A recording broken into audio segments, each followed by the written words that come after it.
Hi, everybody. Welcome to the information session for the Masters of Science in Business Management and Leadership. We will present an overall description of our program, answer your questions. We hope to get to all of your questions, but please remember you can always reach us via email.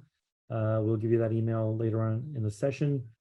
My name is Carlos Reniski. I'll be presenting the information session today. I am the academic program manager for the online business programs. I also bring 20 plus years of marketing experience, and I'm an adjunct professor of marketing. If we are privileged enough to have you join our program, you will likely be taking my course, the strategic marketing course. Next slide. Our program is headed up by Tara Barca. As the academic director and doctoral lecturer of online business programs at SPS, Dr. Barca is responsible for overseeing all operations in the online business program. She began teaching at SPS as an adjunct in 2010 and has served in a variety of capacities during her time with SPS, mainly with initiatives that impact student success. As a seasoned instructor and online adult learner herself, she possesses a unique understanding of rewards and challenges that accompany the pursuit of knowledge and scholarship via the online learning environment. Dr. Barca holds a PhD in management with a specialization in leadership and organizational change, as well as a master's in management from Walden University, an MBA in human resources management from the University of Phoenix, and a BA in philosophy, politics, and law from SUNY Binghamton. Dr. Barca cannot join us today, but she does send her wishes, and she looks forward to seeing you in our program. Next slide. Trevi Bynum is with us today. She has been at SPS as a program specialist and advisor to the graduate students for online business since 2018. She has been with CUNY since 2011 and is a graduate of the CUNY Baccalaureate and has obtained her MBA from the University of the People in 2022. You want to say a quick hello, Trevi?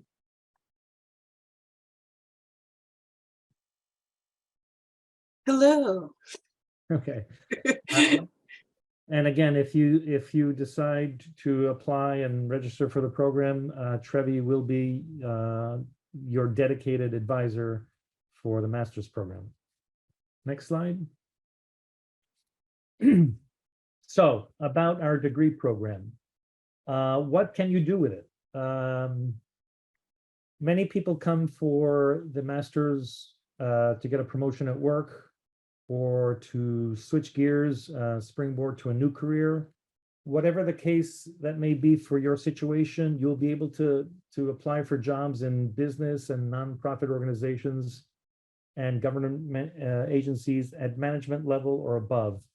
You will learn to be a problem solver. You'll be able to apply management theory to real world situations. Essentially, we don't teach you what to do, but we teach you how to think about the problems that will come at you in business.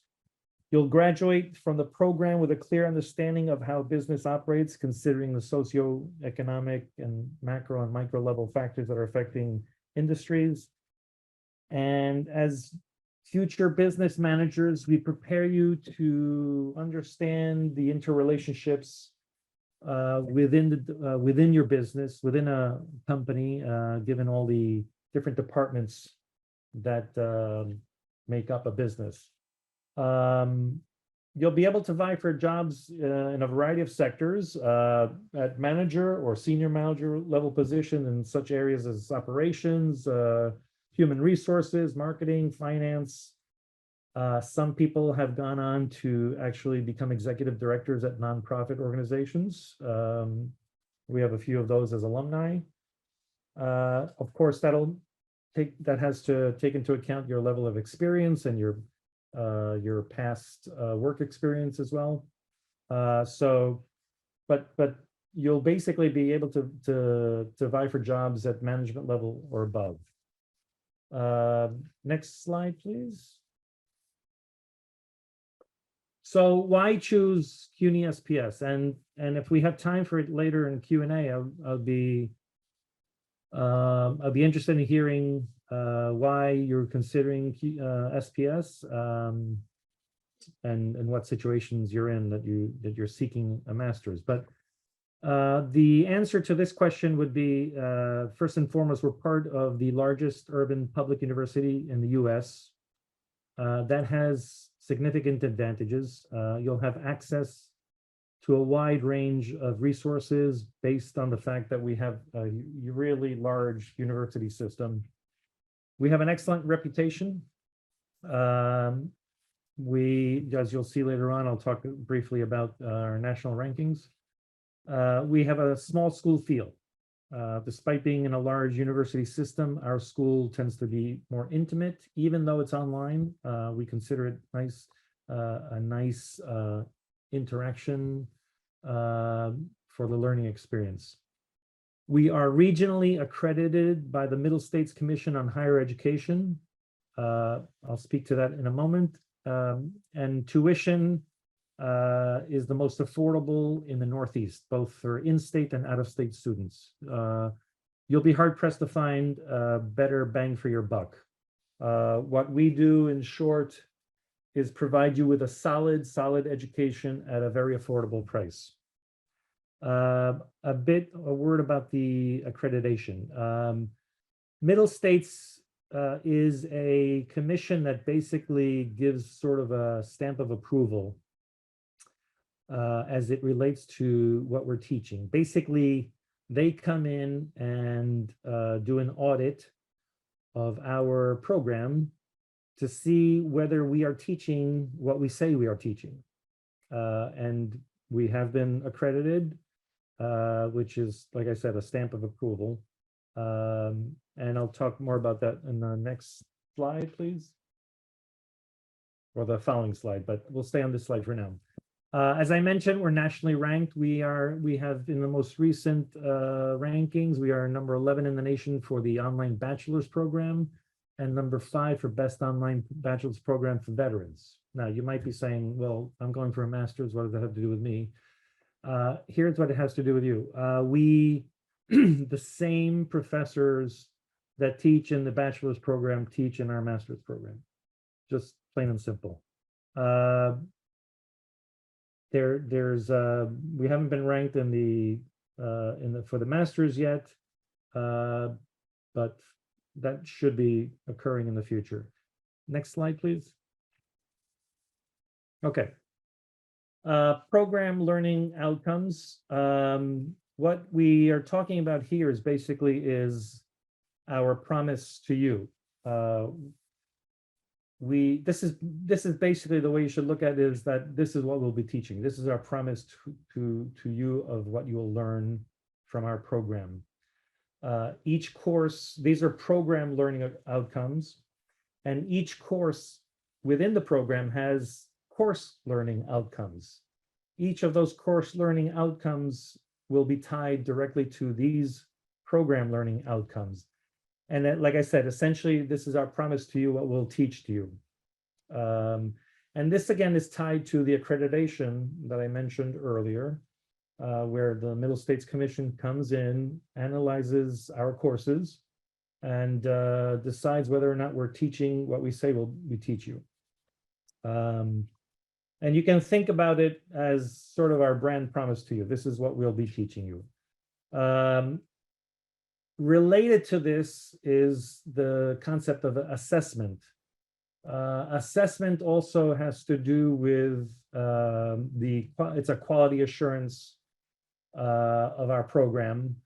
This is done internally, but as a mandate, we are mandated by New York State, I believe, to assess, to do assessment of the courses. Again, it's sort of like an internal verification that our professors are teaching what we say they're teaching.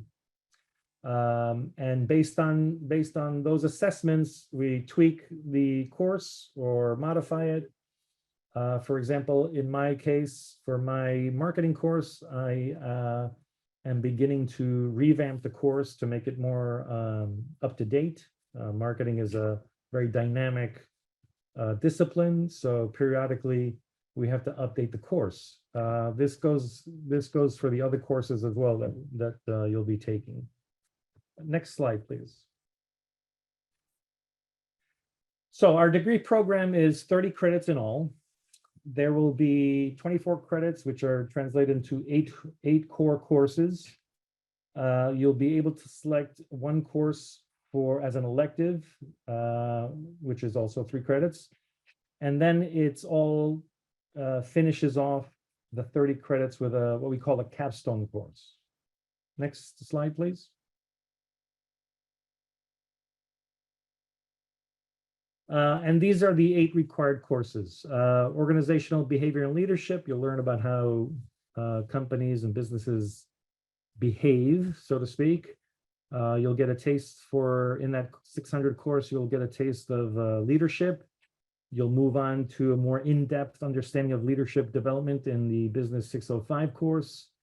In the strategic marketing course that I teach, you'll learn the basic foundations of marketing, why it's important. You'll learn about the nuances of, for example, why it's extremely important now to differentiate your brand, your firm, given the intense competition that arises. You'll be taking accounting, information systems, corporate finance, and then the other classes, they round out the required courses. And taken together, well, you're not taking them all together, but combined, so to speak, these courses will provide you with a solid foundation for understanding business. Next slide, please. The capstone course, much as the name implies, this is where all your training comes together. You'll be incorporating learning from all the required courses in the class, as well as the elective that you choose. Global strategic management basically explores the concepts and theories that provide a foundation for strategic management and strategic issue resolution.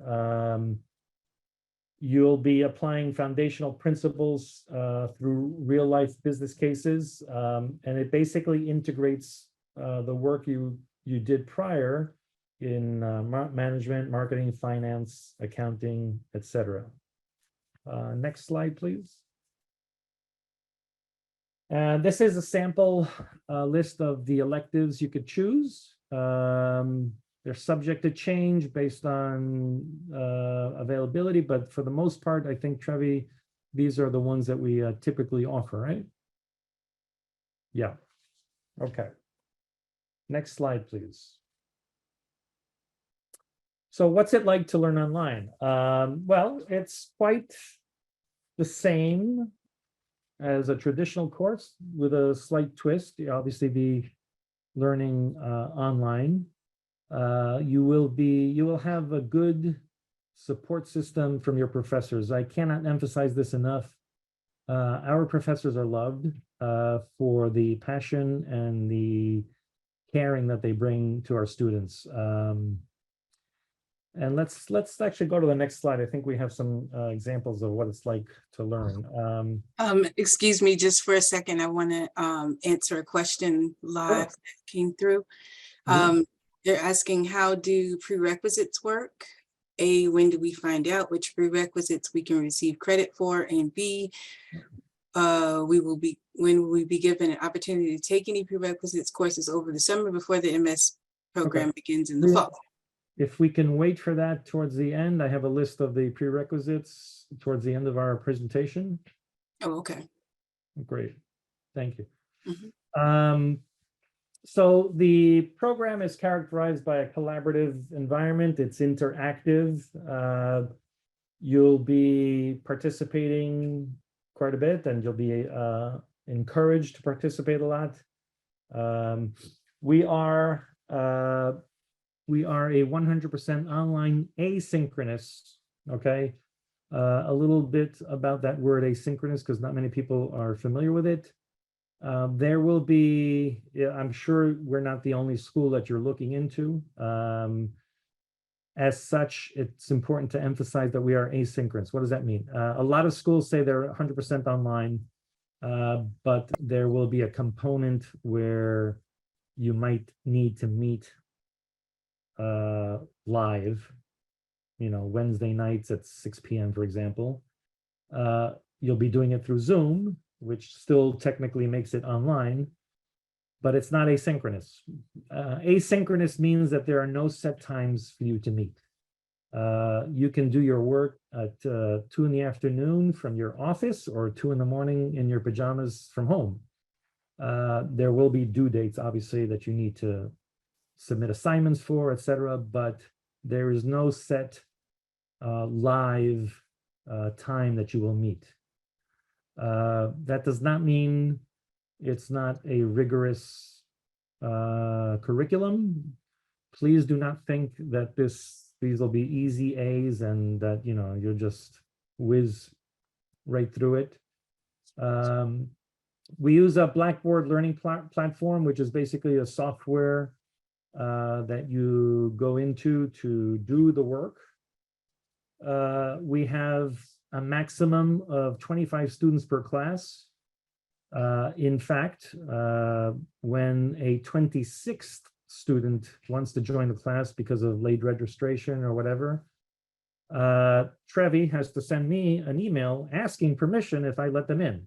That's how strict CUNY is with the amount of students per class. And that's because the lower the student to instructor ratio, the higher the quality of the teaching is. In many cases, obviously, I let the 26th student in, but if there are an extra 5 or 6 students that want to join the class, what typically happens is that a new section is opened up, and the new instructor, another instructor, is selected to join that class. This is all happening, obviously, before the semester starts. But what I mean by all of this is that we care about our students. We don't fill up our classes with tons of students and make the learning process more difficult. I've actually taught at other schools where they do put in like 30 to 32 students per class, and it makes the teaching that much more difficult. You can attend part-time, which is what most people do, or you can do it full-time and get out of the program in about a year and a half, I believe, or 15. What is the time lapse for that if they go full-time? How do you forget? We have to at least do 3 semesters. Right. Okay.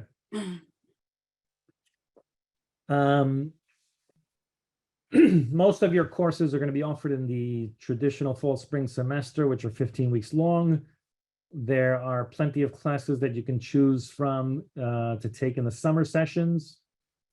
The capstone course, we do not offer in the 7-week. Instead, we offer it in a 10-week summer session because of the nature of what you'll be learning in that class. We don't want to condense it into 7 weeks.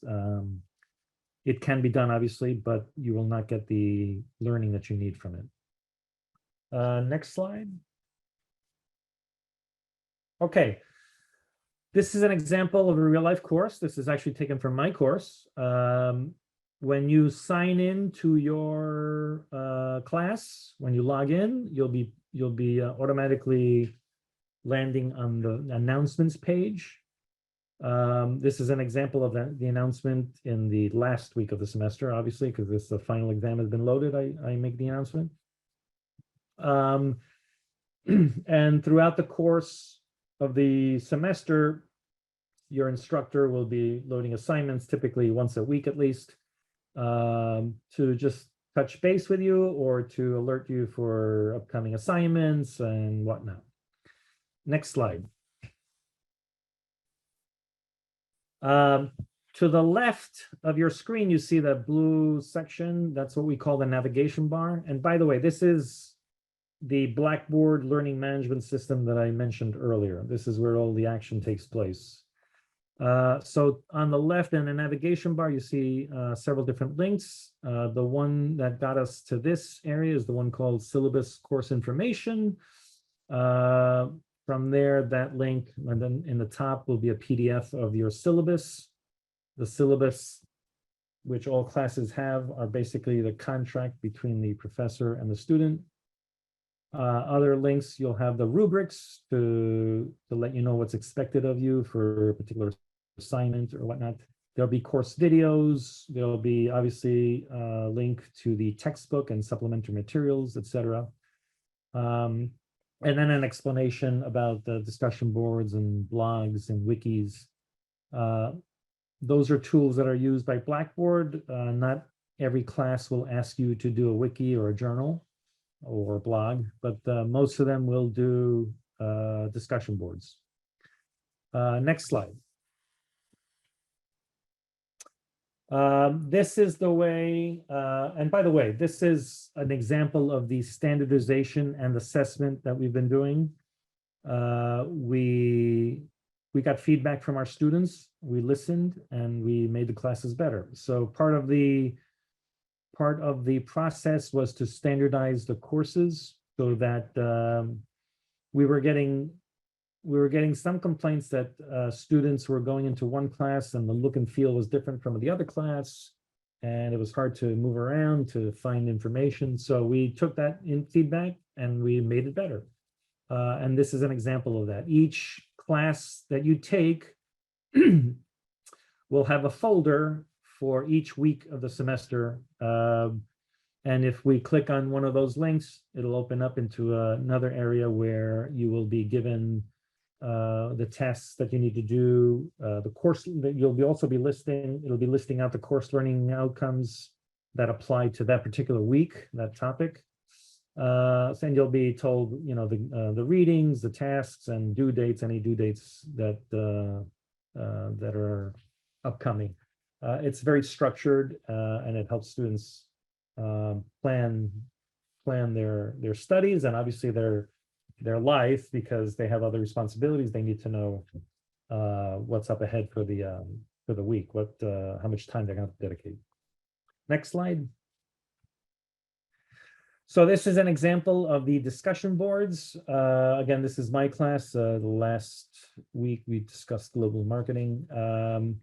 All classes will have like a student lounge and general questions discussion board. Those are for things unrelated to the content of the course. And in my case, I have a discussion board for every week of the 15-week semester. Not all professors do that. I probably will be modifying it for this upcoming fall. And if we click on the week 14, it brings us deeper into the discussion board, and I'll show you that in the next slide. So this is an example of what you'd be looking at when you go into the discussion board. If you're the very first one for that week that's about to do a discussion board post, this will be blank, obviously, since you're the first one. But this is probably in the middle of the week. You'll see the tree diagram. All of this starts with that. If you can go back one slide, please. Right. So that little blurb in the under global marketing, it says what factors. It's a little tiny. What factors? What does it say?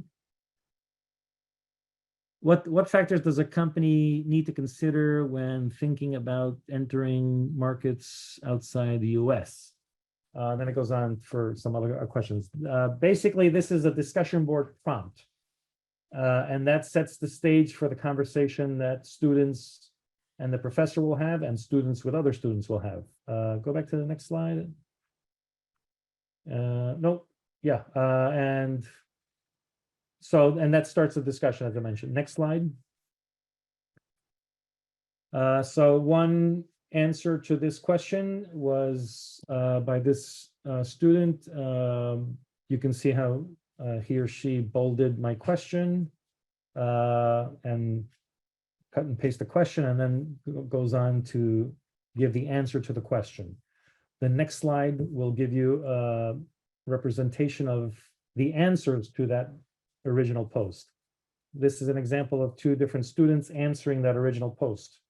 And this is basically how we mimic the learning that takes place in person. So one person says something, another person responds. And remember, this is not instantaneous. The original post may have come on a Monday, and then these two posts may have come on a Tuesday or Wednesday or what have you. And that's how the learning takes place. Next slide. Our faculty are experienced. We have a great mix of PhDs that teach theory and knowledgeable practitioners who have tremendous amount of industry experience like me. PhDs will teach you the theory. Industry practitioners will give you like the behind the scenes kind of thing that you don't see in a textbook. We're all extensively trained to teach online. Before we even are assigned a class, we have to go through a rigorous training, which is paid, by the way, which is important. It shows the dedication that CUNY has to their instructors, their professors. And we all have a passion and a commitment to teach. In my case, I love to talk about marketing.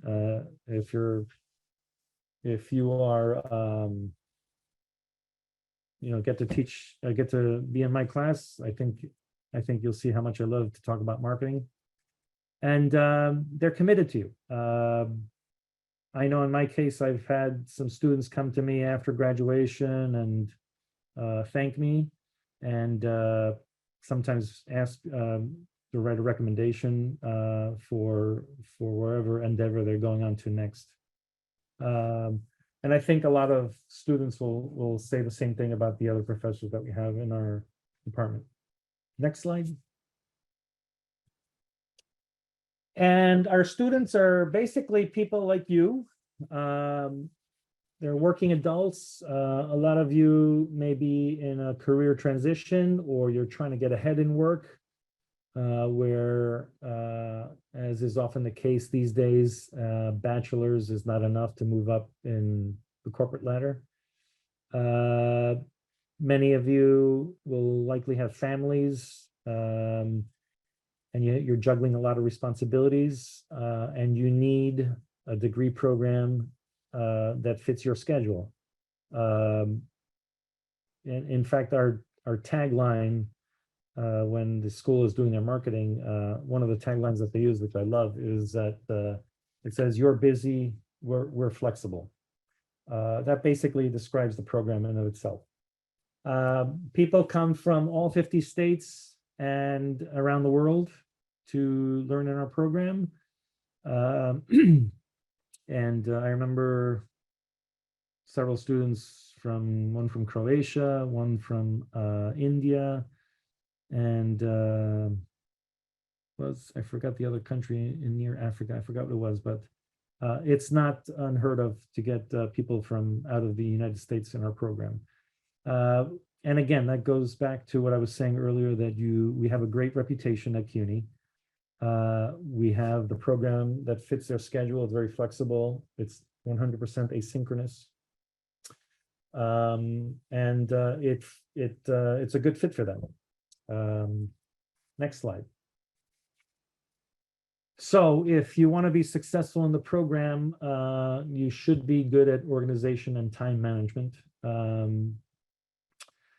If you decide to join our program, there will be a session on that in your orientation, about time management and organization.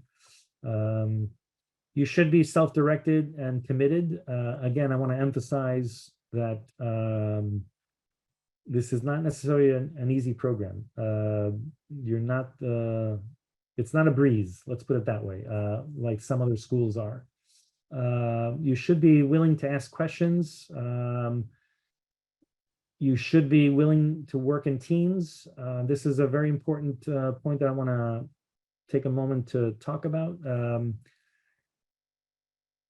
Working in groups now these days is a very important facet of business.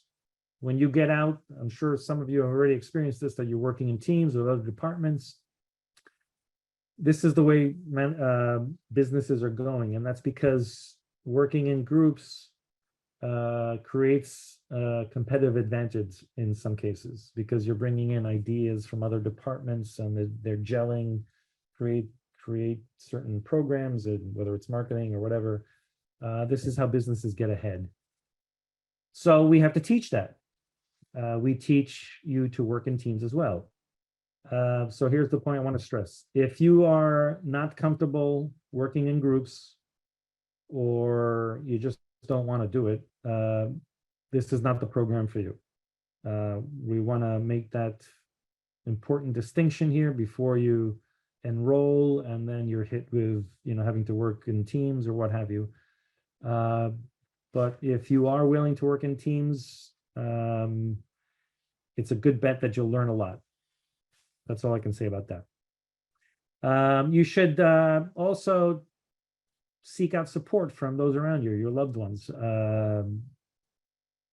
just to make your learning experience a little bit less stressful. Next slide. Okay, so student services, you'll have an orientation in Blackboard. I think it's 1 week, right, Trevi, or less? Yes, it's 8 days. 8 days, okay. And it's not mandatory, right? No, Okay, but we highly but encourage it is highly encouraged because it increases your chances of success. Great. You will have one advisor, Trevi, from start to finish. You'll have plenty of help online or on campus if you need tutoring. Some students need tutoring in some quantitative areas like finance or what have you, or statistics. We are there to help. You just need to call us basically or email us. There's an award-winning library. It's online. You can access it online, or you can go on campus. It's connected to the Baruch library. There is a fully online help desk, which you can seek advice from in case you have technical issues. Career services, you can also access them online or on campus. You can come to our campus. And most importantly, that's why I highlighted in red, it's lifetime. You graduate after a year and a half or 2 years, you can come back 10, 15 years after and still seek help from the Career Services Department. And alumni services, I want to stress this very importantly. Please do not underestimate the value of the network of alumni that you'll be entering into. You will be able to network professionally or socially. And actually, we have a guest speaker that I'll introduce to you in a few moments, that she can speak to that, the notion of alumni, the value of having an alumni network. Plus, I'm sure she'll have comments about other stuff that I've mentioned, right, Patricia? Okay. That's correct. Next slide, please. There is a student organization called MELO. It stands for Management, Entrepreneurship, and Leadership Organization. And they are students, faculty, and mentors with interests in entrepreneurial ventures. We connect members to events and activities, whether it's live or virtual. And it's actually, from what I hear, quite fun. Next slide. Trevi, I don't know if you wanted to say a little bit more about MELO. Please chime in if you'd like. I wasn't thinking anything. I had gone to the next slide. It is a new group. It is new, and it is going pretty well. We're trying to work on more student life activities, so there's a lot more clubs happening Right now. Great. So admissions criteria. You need an undergraduate degree from an accredited college. We'll need all transcripts, including any graduate work you may have done. There's a minimum of GPA of 3.0 to get into our program. Again, that speaks to the rigor of what we expect you to learn. We want people to be able to handle work. If you are falling short, slightly short of the 3.0, please apply anyway. It's not a very hard rule. If you fall, within 2.8, 2.9, please consider us. Even if you fall below that, there are other avenues for you to join the program. We have another program that where you take a few courses. That's part of a certificate program, and if you do well in those in those courses, you have the option of coming into our program. It's basically to see if you could handle the work. So you would get not only the certificate of management, but then you get those courses can be brought into the master's program, and you'll have 2 courses out of the way already. We'll need a personal statement of about 500 to 700 words, written by you, not ChatGPT, just throwing it out there.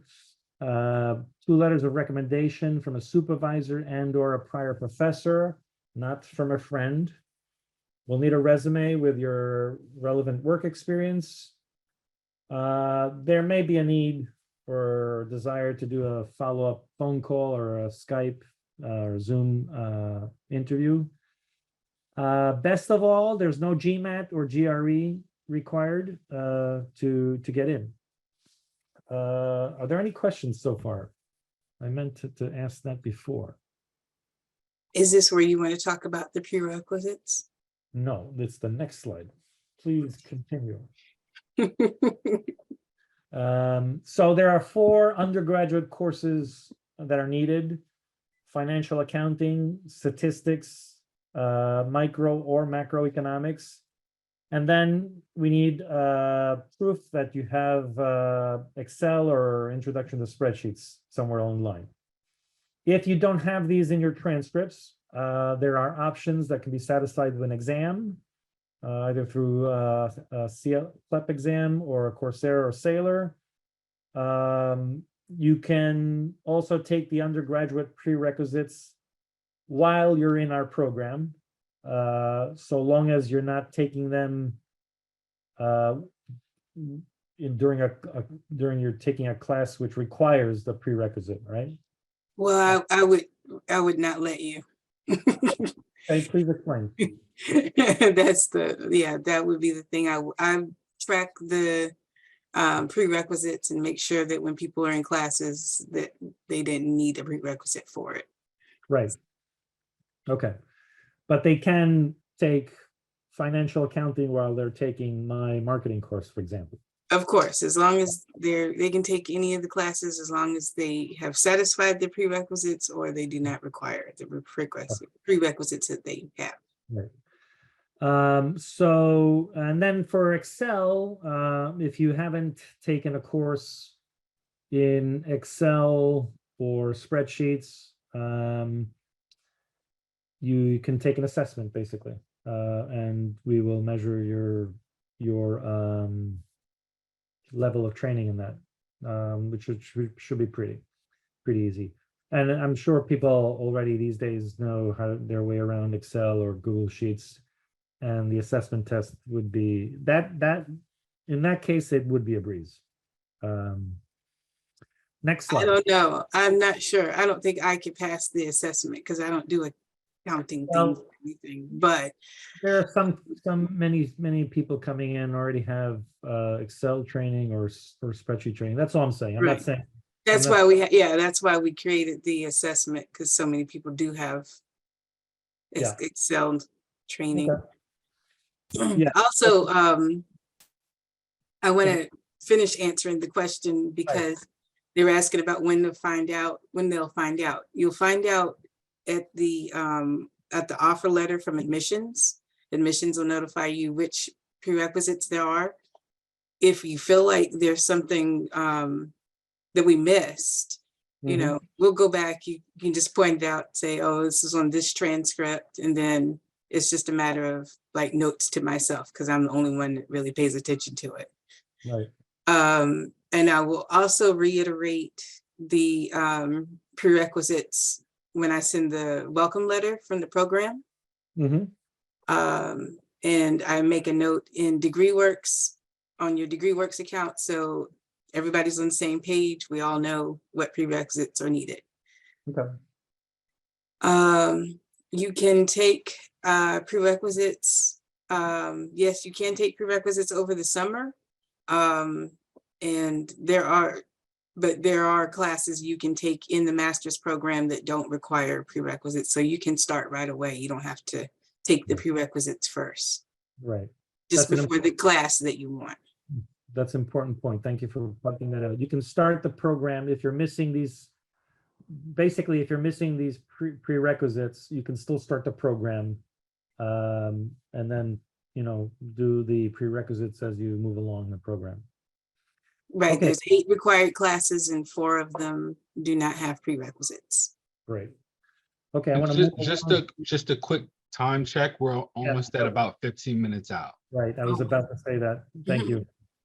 So we'll move along because I do want to get Patricia involved to answer some questions. So this slide, what can I say about this slide? Basically, we are the best bang for your buck. As I said it before, most affordable rates in the Northeast, both in-state and out of state.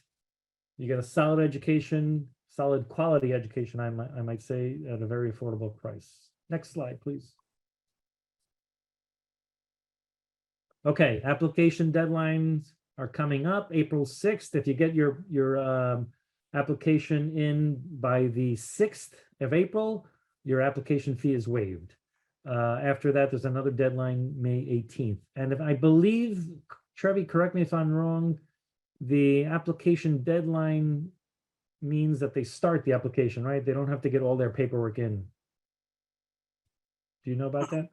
I'm sorry, say that again?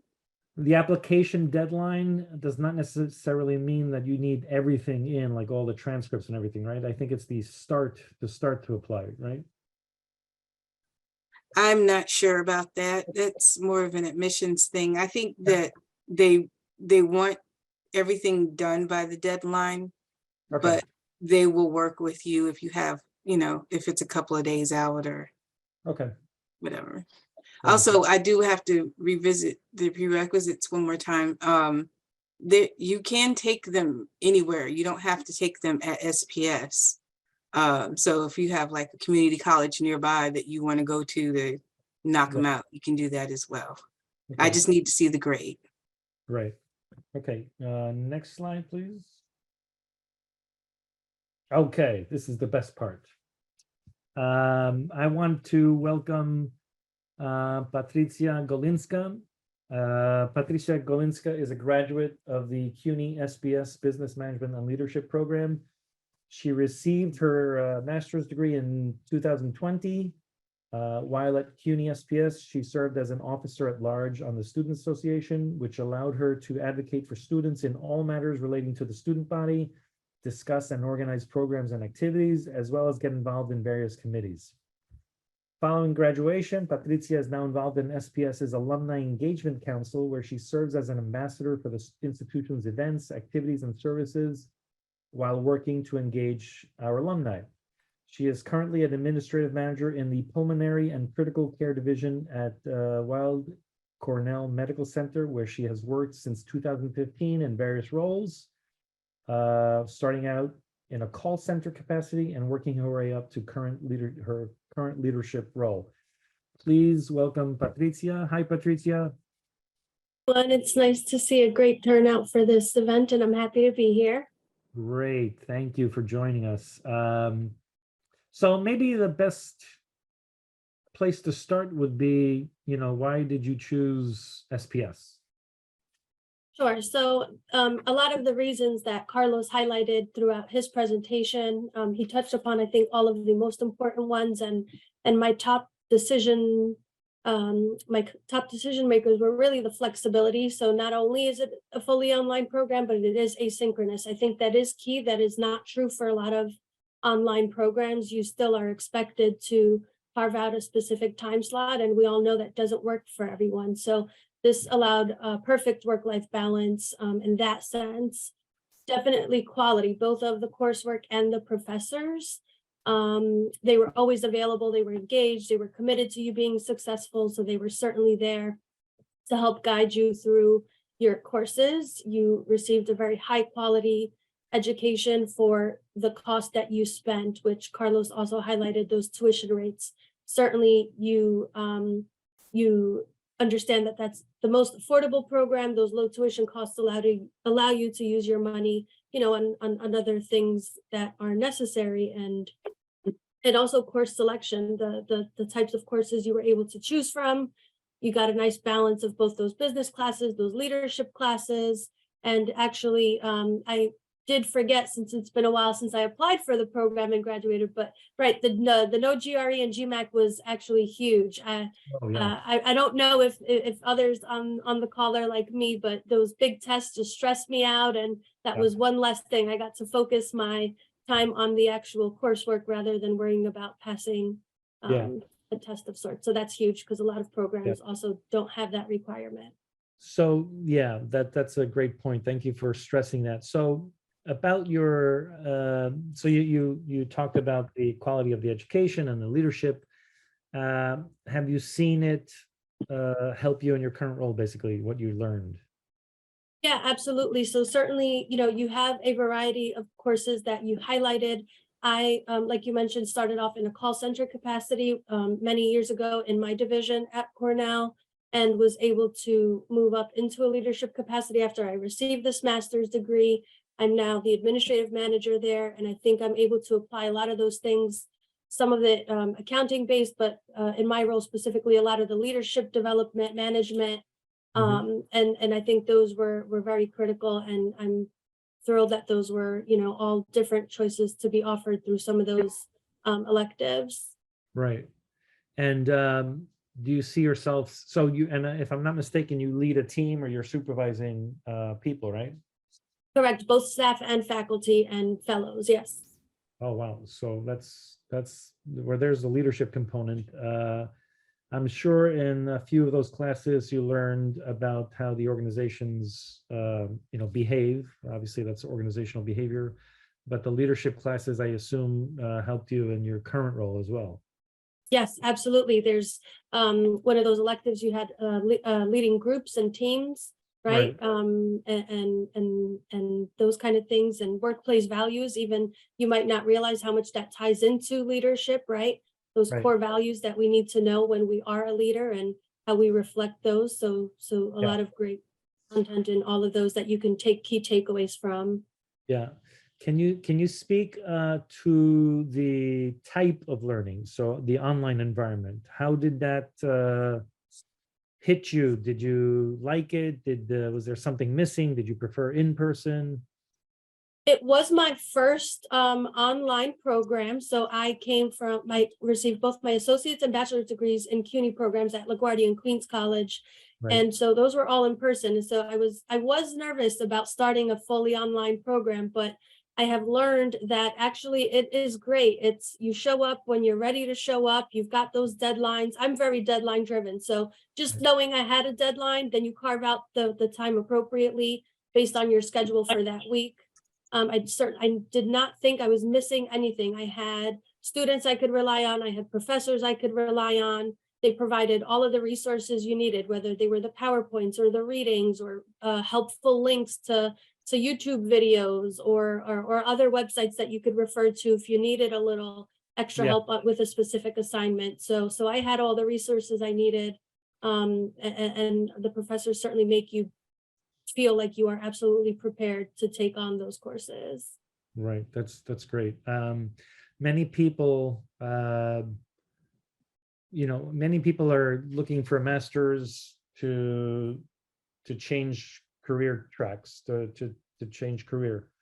If you can put yourself in their shoes, not that you should leave Cornell while, but do you think you'd be positioned to do that if you wanted to leave your current position or current employer? Yes, absolutely. I think getting this degree helped me leverage a managerial position to begin with. So it allowed me to transition into the role I'm in now. And I think if I were to walk away tomorrow and say, hey, I'm kind of looking to explore, I'm in healthcare. So maybe, hey, maybe I want to pivot to HR or finance or one of these other industries. I can absolutely use everything I learned during the course of my degree and apply it elsewhere. Yeah. Trevi, are there any questions that have come in so far? Yes, mostly just more quick answers. This is a good one, actually, as you. So Okay. if I could interject, we have about 6 minutes. There's a few that are in the chat box as well, Oh. if you haven't seen them. Oh, no, I didn't. Yeah, I encourage people to use the Q&A, but Yeah. some people are using the Okay. chat box as well. Okay. If you can't, then maybe I should put up a slide where they could contact you. Well, It should be at the end of this, yeah. yeah, but There it is. There we go. let's go through these. Where do they begin? Let's see. All right, well, this And- question that I was about to answer is, do these credits go towards CPA requirements in NYC? No, they do not. Okay. You will have to go to a specific CPA program. Okay. There's another question in here that says, can the letter of recommendation be from two professors? Yes. Yes, I suppose so, because you may not have a supervisor because you're just coming in from your bachelor's degree. Does accounting information count for does accounting or computer information systems count for the Excel requirement? It depends on whether or not you took Excel in that course. In that regard, you'd probably want to take the assessment. Do I need any post-bachelor's work experience required for consideration? How many credits a full-time student can take per semester?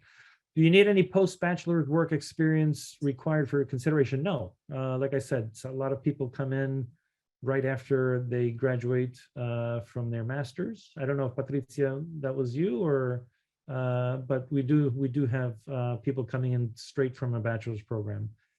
Yeah, And how- I had taken some time off in between Right.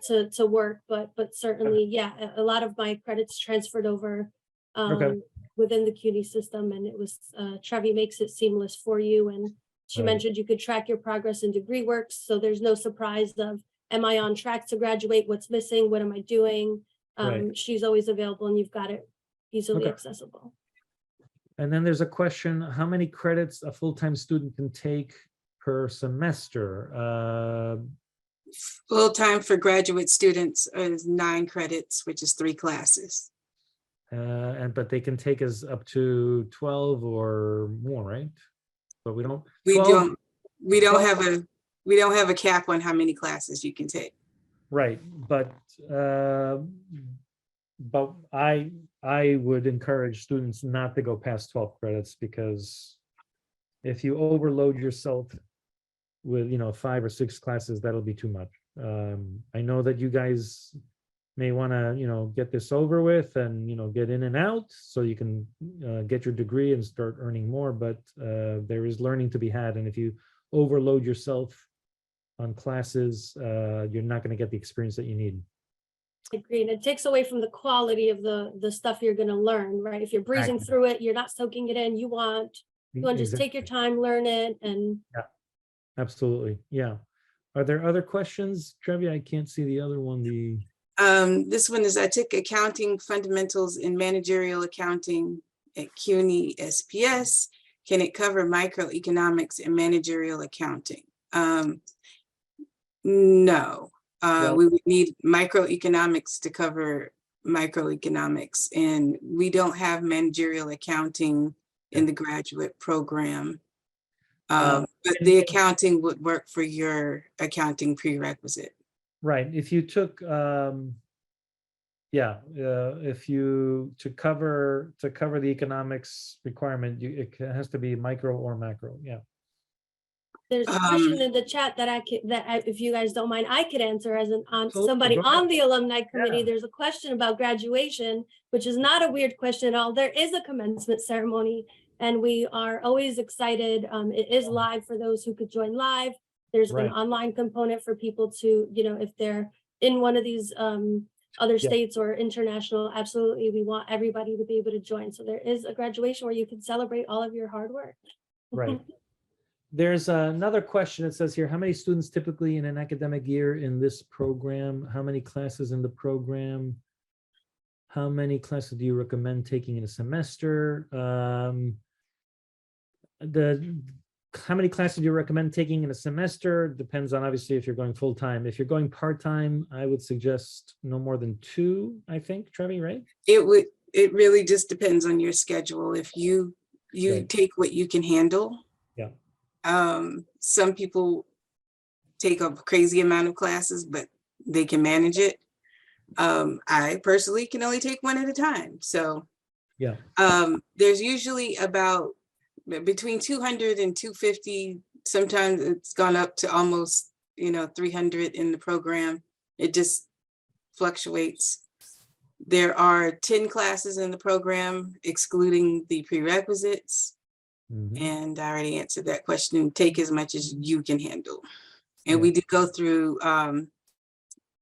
planning the schedule during orientation as well. Yeah.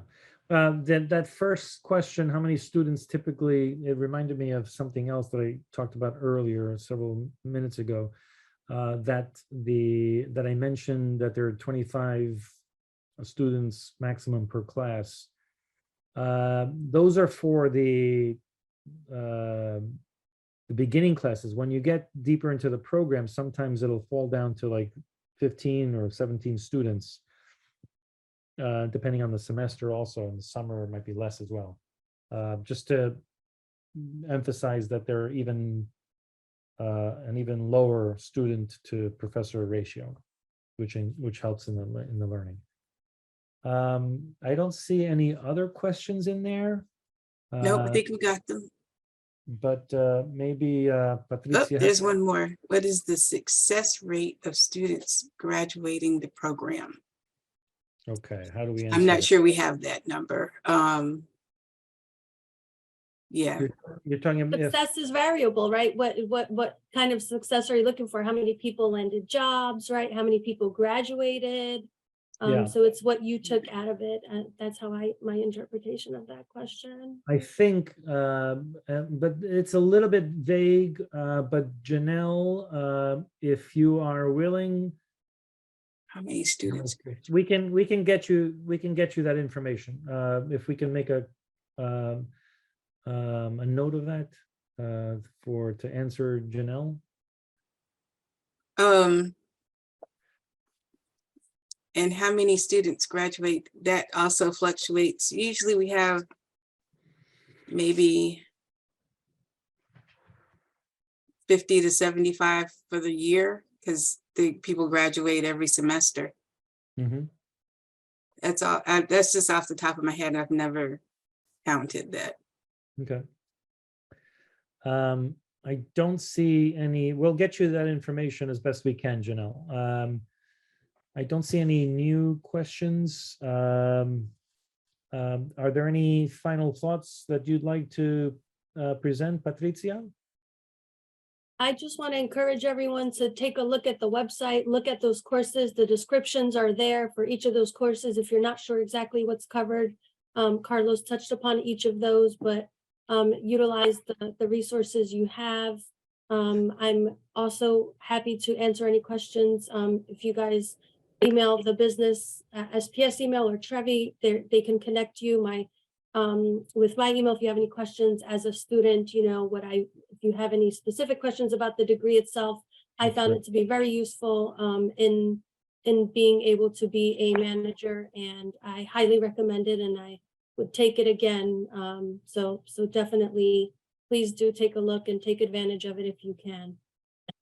Thank you for those encouraging comments. Trevi, any final thoughts from your end? Just if you have any questions, feel free to email me. Okay, those are the emails you see on your screen. As They're for both me, me, so you can just pick one. that's true. As for me, I want to thank you for joining us tonight. We had a nice turnout. We encourage you to apply even if you fall below the 3.0. And we look forward to seeing you and learning online. Thank you, everybody.